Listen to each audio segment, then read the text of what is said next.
most ineffectual police department I have ever seen in a movie. Like you said, a bunch of Barney Fifes. Andy, help me, Andy. Yeah, you would have thought Wiggum was the chief. Officer Wiggum? Yeah. Oh, my God. What?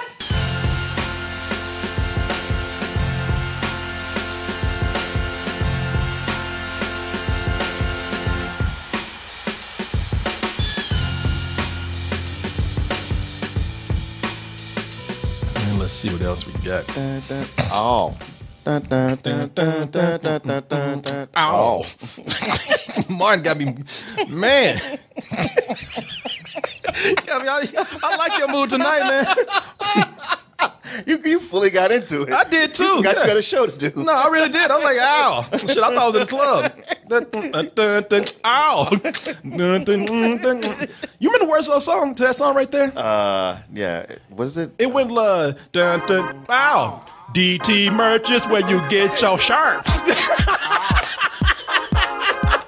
Yeah. Go to dtmerch.com and get your... It's not free. He's right. Everybody get your shit. All right. Let's go ahead and get into this movie, Kin. K-I-N. Kin means little Negro with big gun. That's what happens here. Got this kid walking around places he don't belong, wandering into buildings, pulling up everybody's copper wire and everything, stealing copper and everything. Comes across what looks like an alien drive-by. And all these aliens on the ground with the cool ass helmets and outfits, and he don't know what's going on. You're like, what happened here? Somebody's playing Halo. Somebody's playing Halo. And look, I got the biggest gun in the game right here. He finds this alien gun, and he finds it just in time because his fuck up of a brother shows up. Right. And of course, when he shows up, hey, Dad, I'm out of jail. Oh, shit, yeah, he really was. It was like the first day he got out of jail brought trouble with him. Yeah. Immediately. Yeah. Immediately. Which means that it was just in time for this kid to use his new big gun that he found because his brother's about to get him in a shitload of trouble. Let's go ahead and take a look at the trailer for Kin, and we'll be back with our review. Get away from my brother.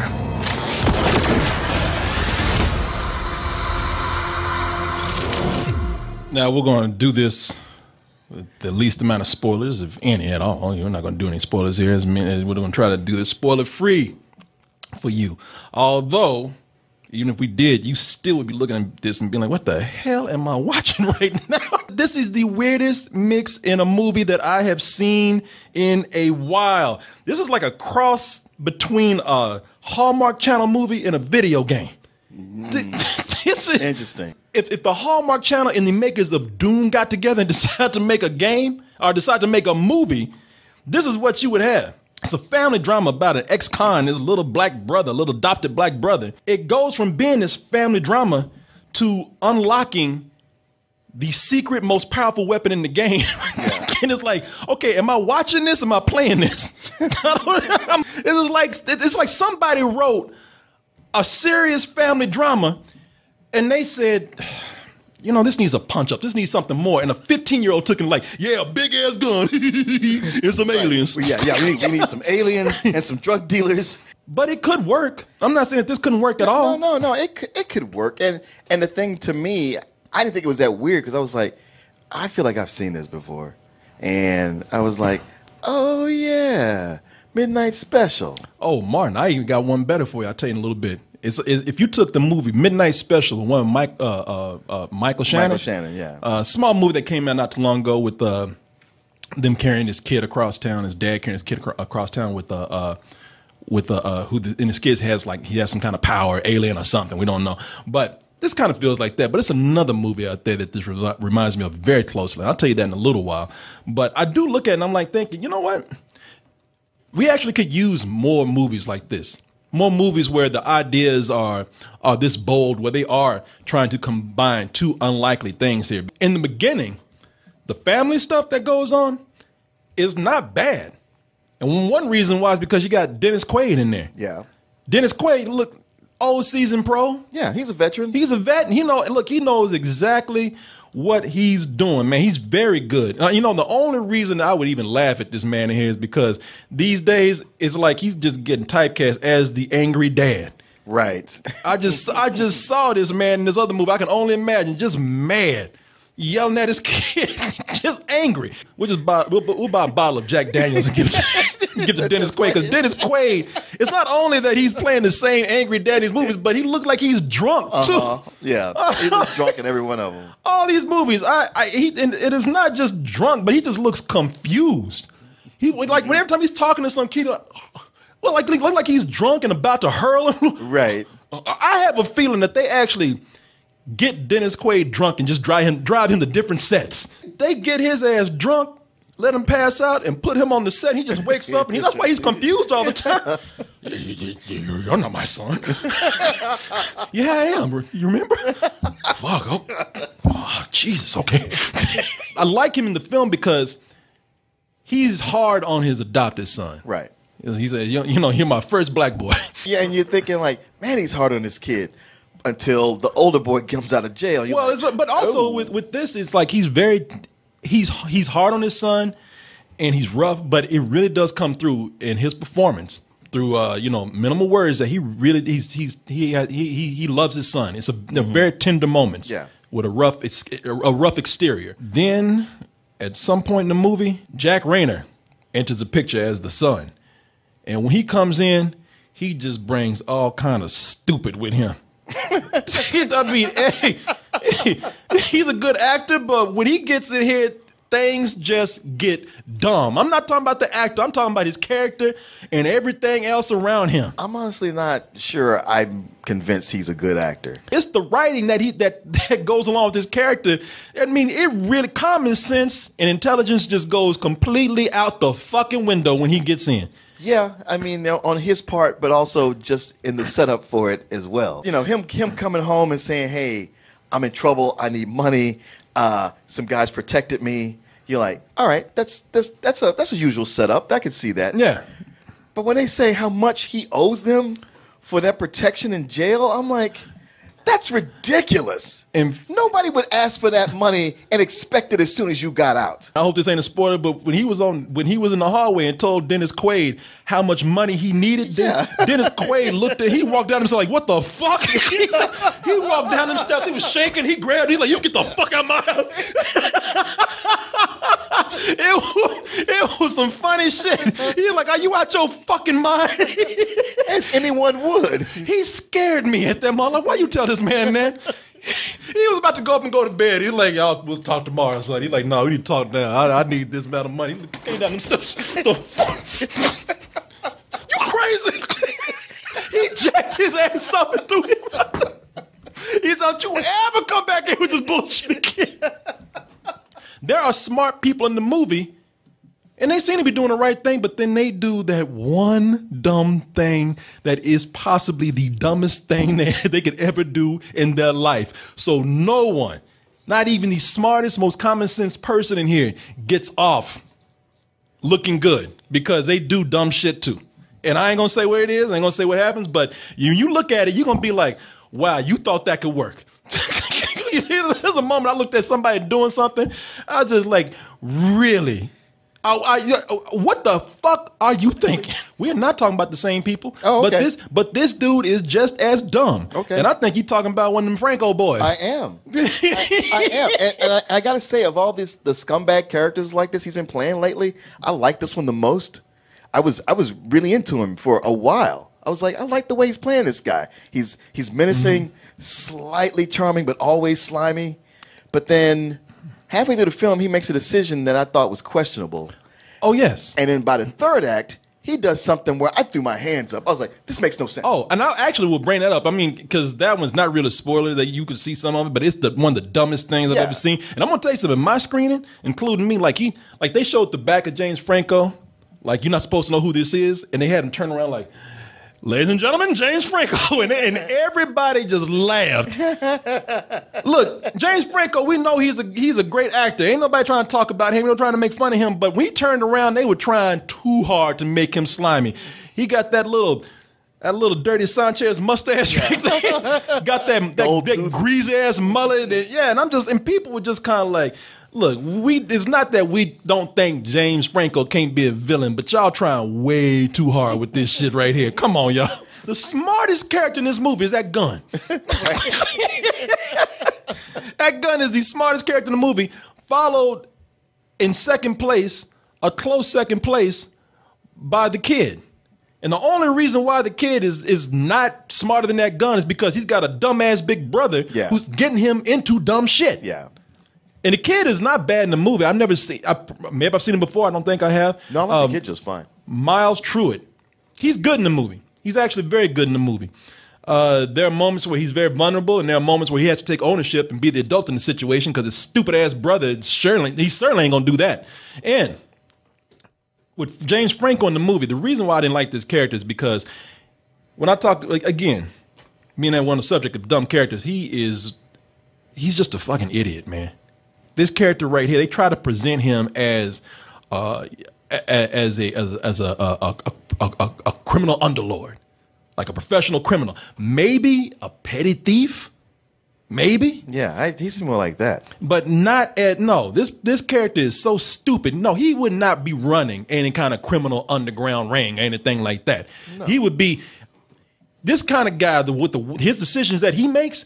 He would either be in jail or dead. Yeah. But he ain't gonna have no criminal empire like they try to make you think. Nobody in theater was buying that shit at all. No, he just seemed like he had a crew, like they're more like bikers. Yeah. No, they tried to make he's too stupid to be a criminal, and no one was buying that in the movie at all. Before he even opened his mouth, they were like, man, take that shit off. Ain't nobody buying this, man. You put all that pomade in the hair, or you put as much Crisco in your hair as you want to. Ain't nobody buying you. There's no slimy crime lord. And maybe if they wrote the character better. Sure. That would be one thing. And you can't buy him as a leader either. Because, as I said, he's on a revenge mission to kill Jack Rayner, Jack Rayner's character in the movie. I mean, he is hell-bent on killing this character. And the links that he goes to are insane. They are insane. And it doesn't seem like anybody would follow him. And that's the thing. If it was just him by himself saying, this is my mission, this is what I'm going to do, I'm going to get revenge, you'd be like, well, okay. Yeah. But for the crew to follow him, it's like, what's in it for us? No. We don't make any money doing this. No, you're supposed to believe that that he's such a good leader that his whole crew going to follow him. They are on a suicide mission, man. And the only reason I'm bringing this up because this is a point that needs to be made in the movie about something. There's no other way to talk about it. They on a suicide mission, and one of those involves shooting up a police department. Right. Where I was like, you're going to go in like the Terminator now? He walks up in the police station like a white trash Terminator. Yeah. And with his crew of meth heads. And the police all like, oh God, what do we do? I know. Man, this is some goddamn trailer park walking up in here. What y'all talking about? Oh my God. James Franco is here with his hair. Oh my God. What? Well, they graduated from Barney Fife Academy. I mean, they were shaking. They were shaking. As shakiest gun in the West. None of them could shoot.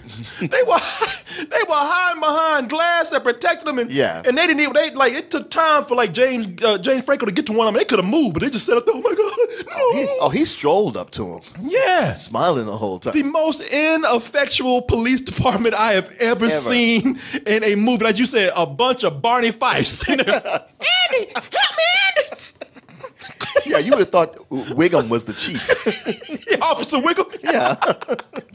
You're not gonna get me, see?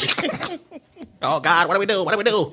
I'm like, wow, it's amazing how downhill this movie goes from at one moment being something interesting.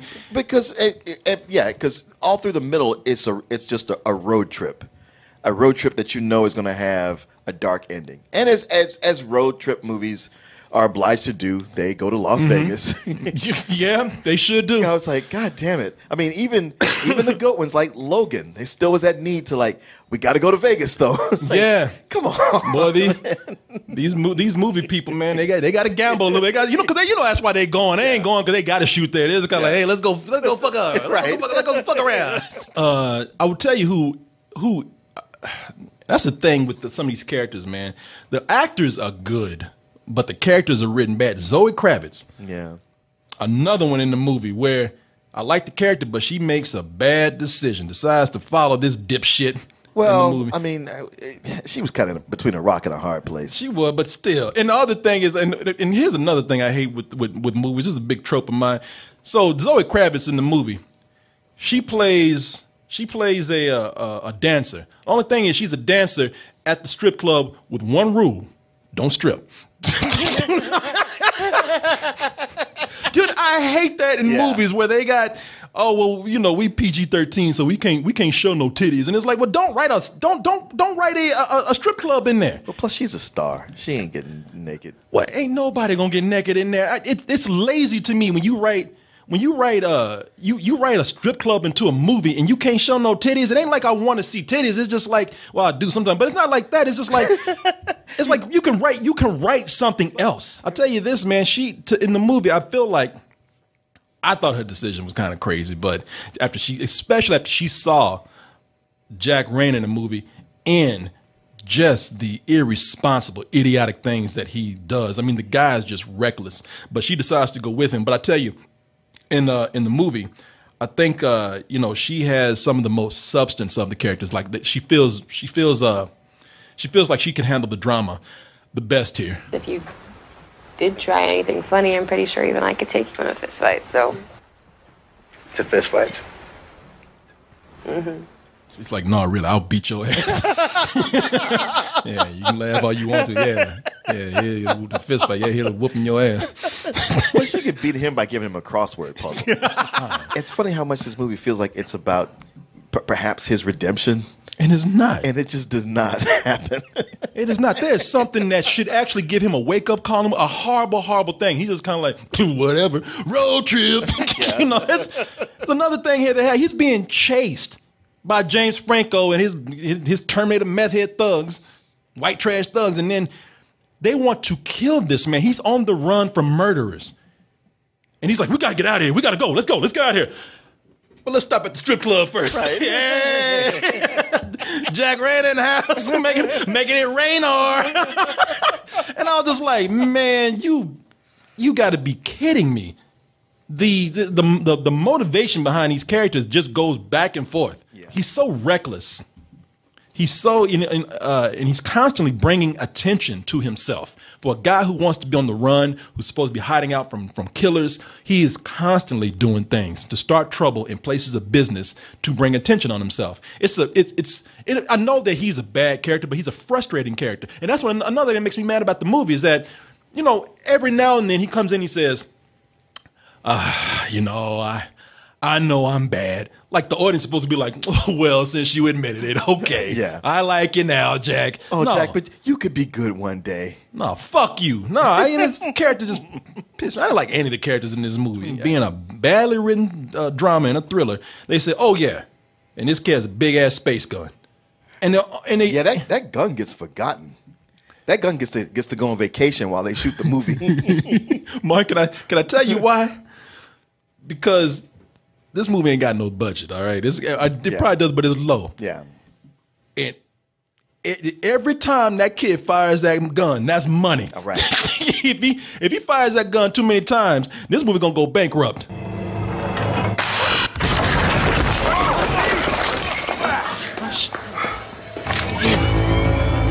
That kid is like, this would be badass if I didn't shit on myself. Look at him like, shit. Yeah. I just used a third of the budget on that shot. I'm not gonna get my bonus. My parents are gonna kill me. You just blew up half the movie budget right there. That money that's allocated to those special effects are not going to beefing up the actual story or developing the characters more. Yeah. So that you don't care whether the effects are good or not. Yeah. You're just left kind of empty.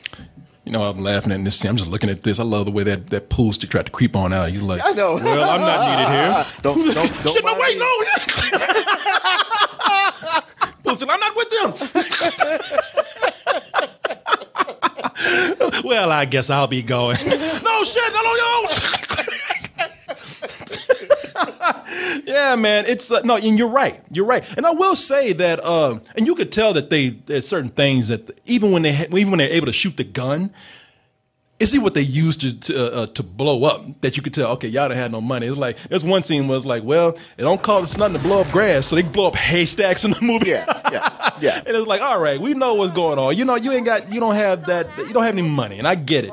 And I bring it up as a point because I'm not going to fault the movie for its budget, because there are some parts in here where I believe, and I want to know what you think about this. Some parts where I sincerely believe that with the budget that they had, they did do some good special effects with the money that they were afforded. Some of you could tell that none of them are really top tier effects, but the creativity they have behind them, like when the aliens come in and they have a way of reconstructing, their version of a crime scene, and it's kind of cool for what they do. Some of the gadgets that they have. What's up? I'm only laughing just when I saw that in there. I was just like, this is what every video game is doing now. Reconstruction of a crime scene with some kind of digital heat signature and all this, where I'm like, it's a nice concept, but it doesn't work at all. Well, that Martin, makes absolutely no sense. Well, that yeah. you can somehow capture the heat of what was there hours ago. I know, it's like this kid farted and they able to use his fumes to put them back together. So, I also think that the ending of the movie looked pretty good. I thought that what they were trying to do was they clearly saved it all up for what happens at the end. Yeah, and there was something good, even with the story premise. What they did at the end kind of had some promise, That's what you and I might do. Well, no, ways. when I say I promise, but it's not enough to support the film. I was like, wow. When I say promise, I didn't say you did it well. I said it shows promise. Because I felt, to me, that ending was what that's what killed it. I mean, it was already on life support, and that ending was my jaw on the floor going, you have got to be kidding me. This is where you decided to go with this. Well, when I say promise, there are certain elements that would have been in there that would have made a better movie if they had the budget. Sure, but they didn't. Now, what got you and what got me with it, like when I say the ending, I'm talking about like the last 15 minutes of story elements, or last even 5 minutes of story elements. But they got to the very end, and they tried to pull that shit.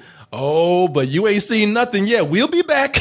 Yeah. We're gonna be back. We got more to do. And I was like, no, you don't. No, you don't. No, y'all need to stop doing this. Because what really killed me about that ending was how this was a self-contained little movie. It's a festival movie when you come down to it. Yeah, it really is. And yeah, it's a sci-fi drama, much like Midnight Special, as we say. And hey, it's going to do its thing, and then it's going to go. And that was a thing you saw. And then at the end, I was like, wait a minute. Of all the things this has been, now it's become a YA novel adaptation. Yes. And they end like a lot of YA novels do. Yeah. Oh, but this is just the first chapter of the story. Yeah, because it ends like all the shitty ones. Like the one we just saw. Yep. And that one with Chloe Grace Moretz. Yep. And it's the ones where you go, stop trying to play me for a sequel that you were never going to have. Yeah. That nobody's interested in. I looked at this, and while I watched it, I'm not even lying here. I'm telling you the truth when I say this. There was a movie years ago that I saw as a kid, and I loved the movie because I loved it as a kid, but it is a horrible film. It's a bad movie. I saw it when I was like 7 years old and loved it since then. And I said, you know what? If somebody made a remake of that, that would probably, that's the movie you want to do it with. And for a while, I thought watching this was a remake of this movie. And the movie, I don't know if you've ever seen it before, Martin. The movie is called Laser Blast.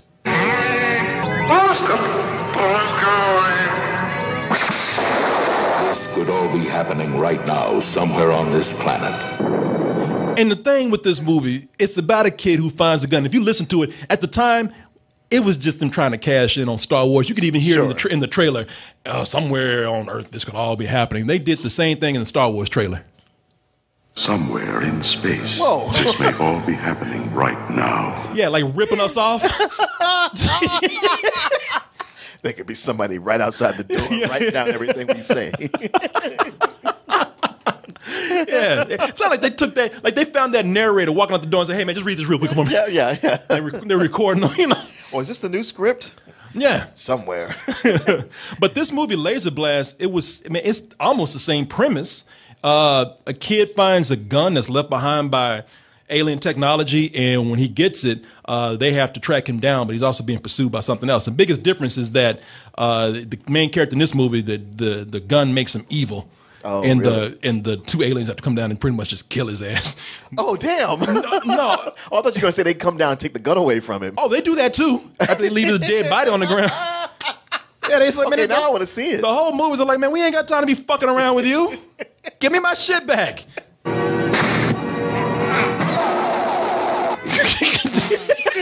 That was a short movie. Did you see what he was calm to? He's like, hey, I tried to give you a chance, man. I tell you, put that shit down.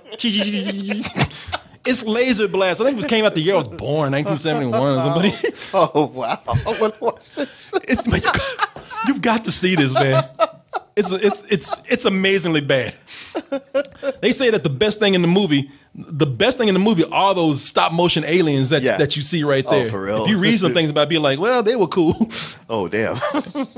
And then the producer was like, well, that's cool too, because we didn't have no money to make that. We just kind of, those were, he said those were the most expensive things in the movie. Those were kind of left over from something else.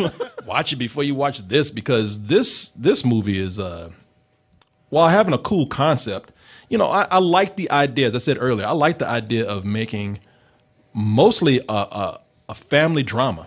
Yeah, I like that too. That seems to be where most of its chips were paid. I was going to just wrap it up here. I like making a family drama with a little touch of a crime thriller in there, but also with a slight hint of a sci-fi film. I didn't like any of these characters, man. I thought that they were dumb. I was annoyed by them, and I can't say I was bored, but I did look at this and I said, okay, everything that's happening is just, with every new element that's introduced, it continues to go downhill. This is some bullshit to me.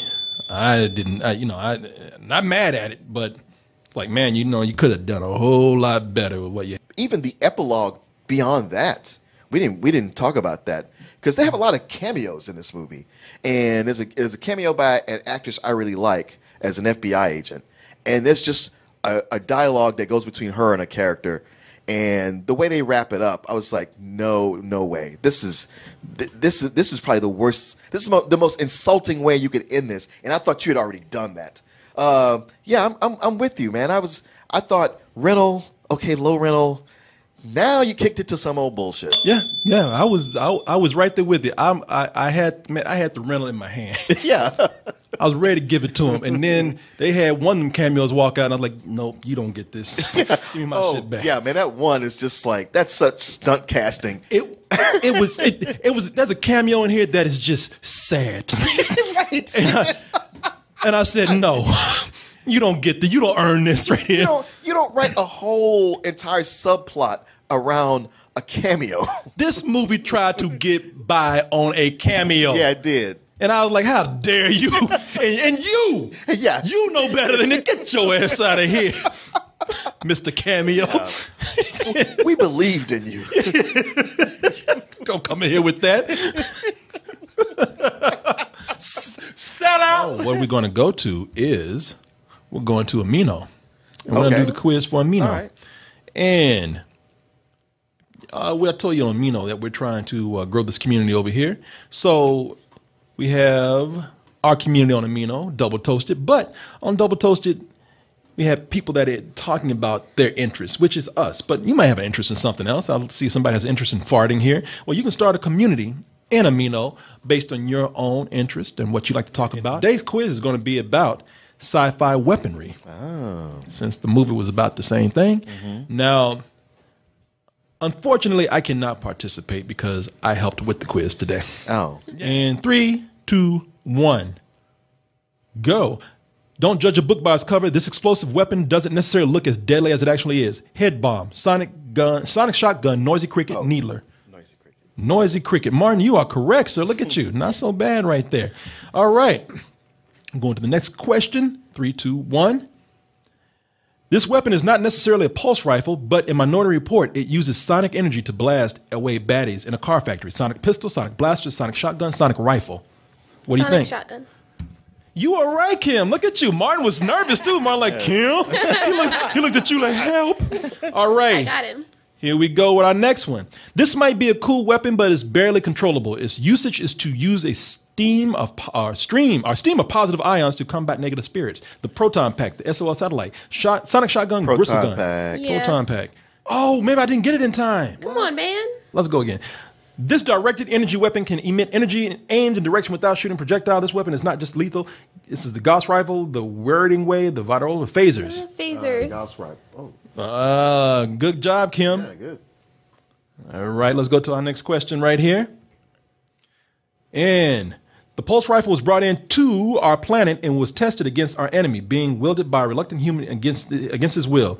The E-11 blaster in Star Wars, Arc Gunby, Zongtor, Starfleet. What is it? Zorg.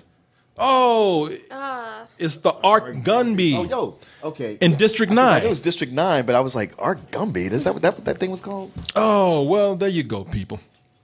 It's fun to play with some friends, and as you can see, you will probably need them. So go over to Amino and start putting up quizzes and many other pieces of content over there based on your interest. And we will see you soon.